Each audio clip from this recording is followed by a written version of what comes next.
All right. Reds. We watched it together. We talked about little tidbits of it. So the question I'll pose, we've said, is the season dead? Is the season dead? And you jokingly say yes, but all we all know, and we do it tongue-in-cheek to say that it's one win streak away from kind of getting expectations back high again.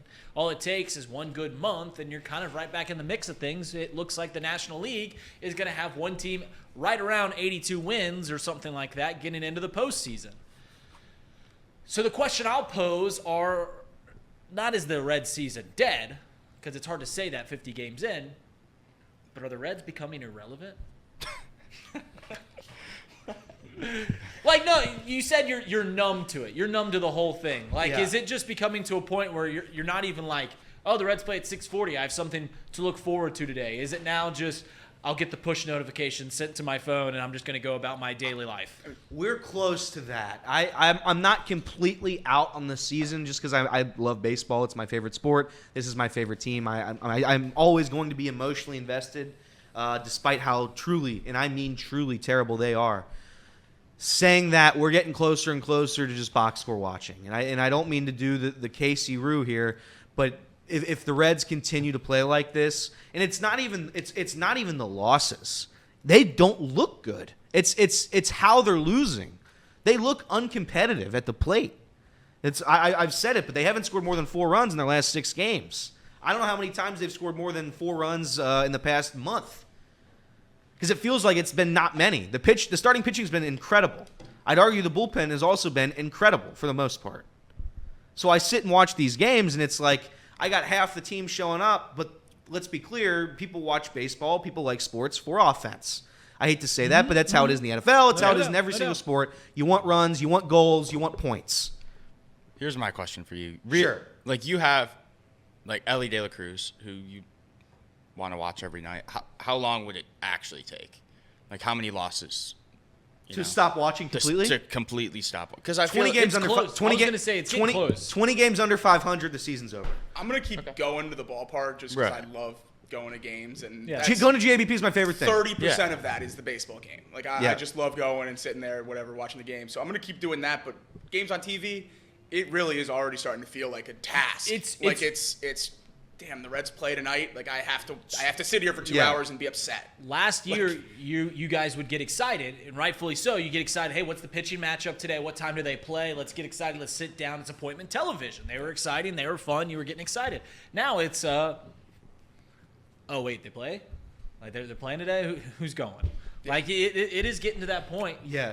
I'll say this: 10 games under 500. I'm done watching them on TV on the weekends. I will not watch on Saturday or Sunday. I have better things to do with my time. This Sunday, no hitter watch already. Yamamoto on the bump. So that should be good. Tune in for the series sweep by the Dodgers. But yeah, listen. I'm going to watch the games like Jacob said. If I go to the ballpark, I think going down with your friends, going down with your buddies, having a couple of hot dogs, drinking a couple of beers. Nothing's better. There's legitimately not a better feeling that I have. I know Reed is a baseball guy. Jacob's a baseball guy. I know Jimmy's a baseball guy. Getting down there, that's the best feeling in the world during the summer. Yeah. Right now, I'd still continue. My goal was to go to like 30 games this year. That's gone and void. I'm not doing that, respectfully.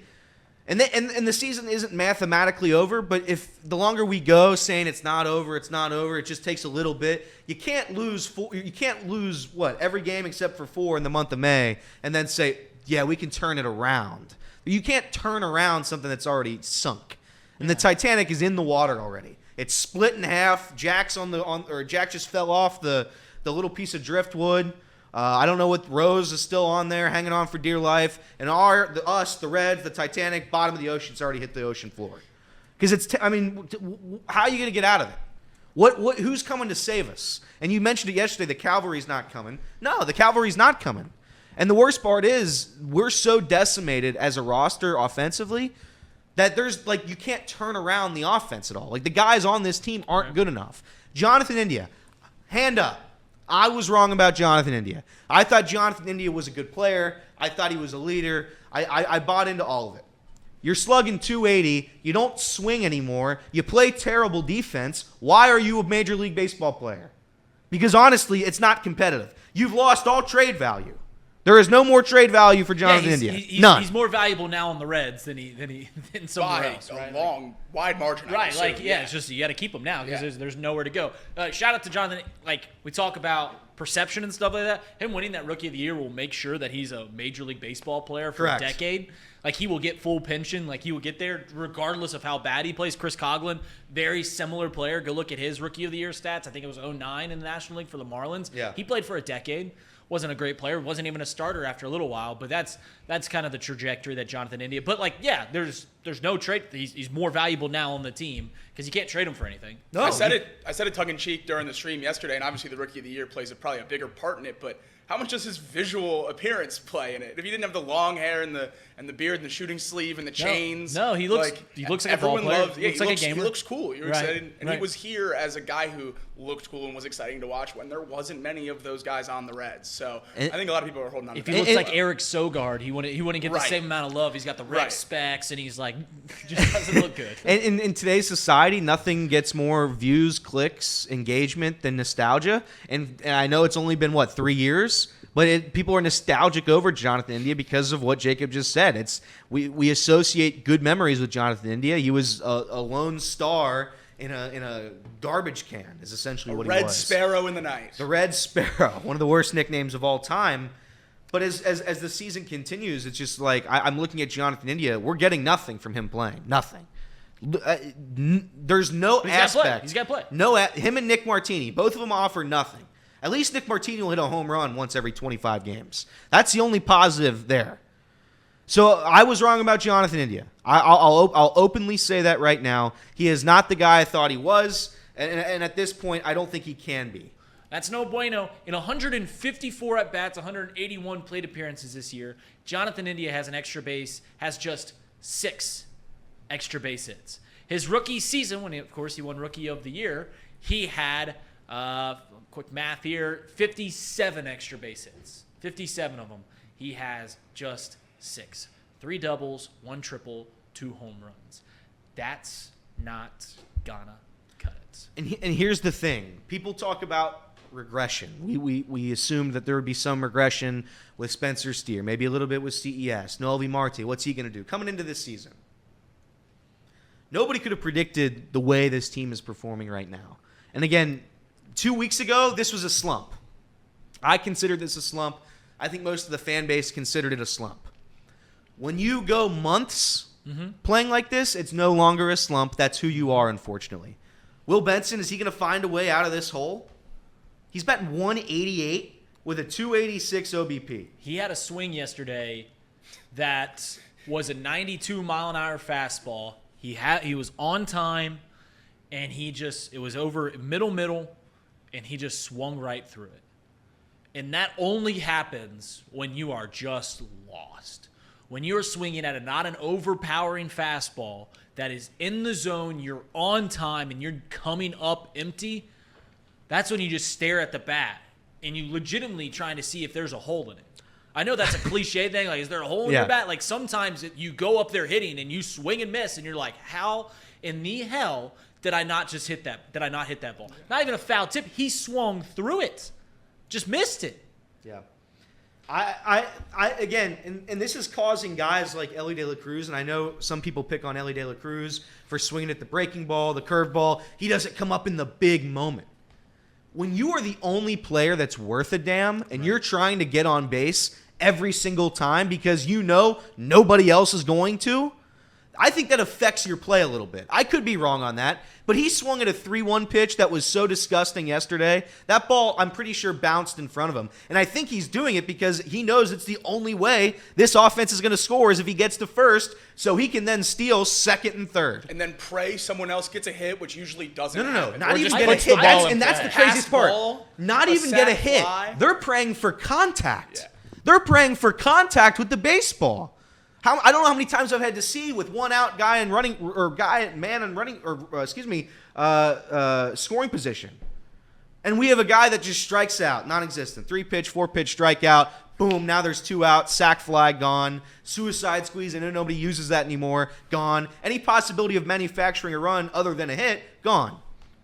So that's where the Reds are at right now, and that's about as low as you can go. You can't play worse than the Cincinnati Reds are playing right now. It can't happen. I think you can look at the Whites. The pitching can get worse, and this can get really, really bad. You think it can get worse than this? We have the fourth best pitching staff in the league right now.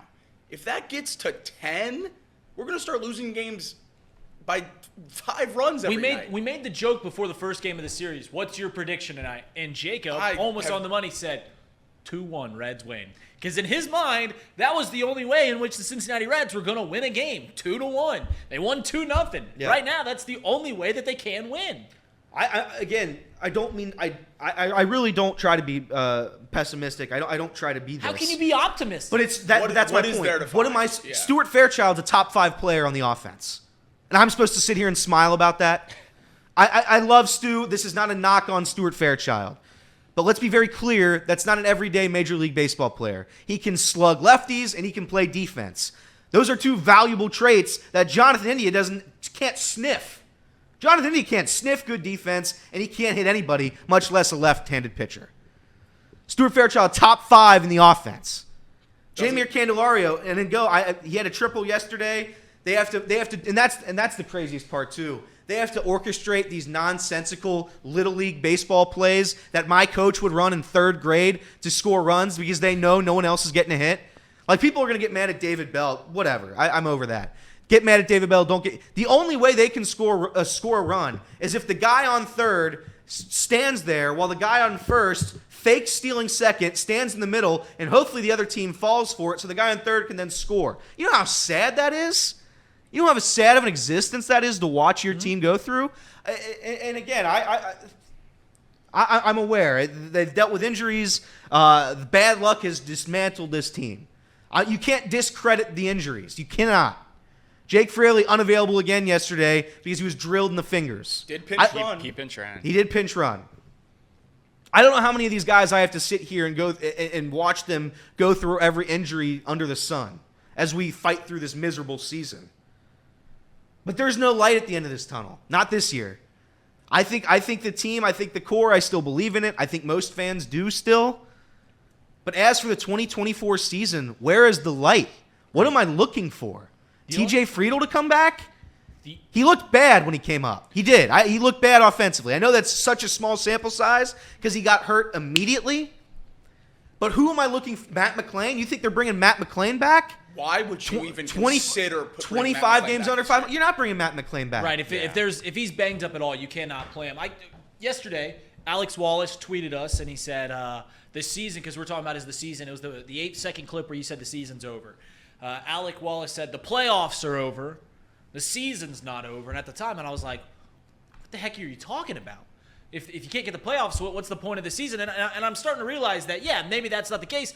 Can the Reds try to figure out a way to figure out what they have, right? Right? Can they solve, like, is Will Benson really this bad as he's playing right now? Or is he somewhere in between what we saw last year and what we're seeing right now? What else do they have? Where can they solve pieces? Because that's the only trajectory that the Reds have at this current moment, is figuring out what the next course of action is in the offseason.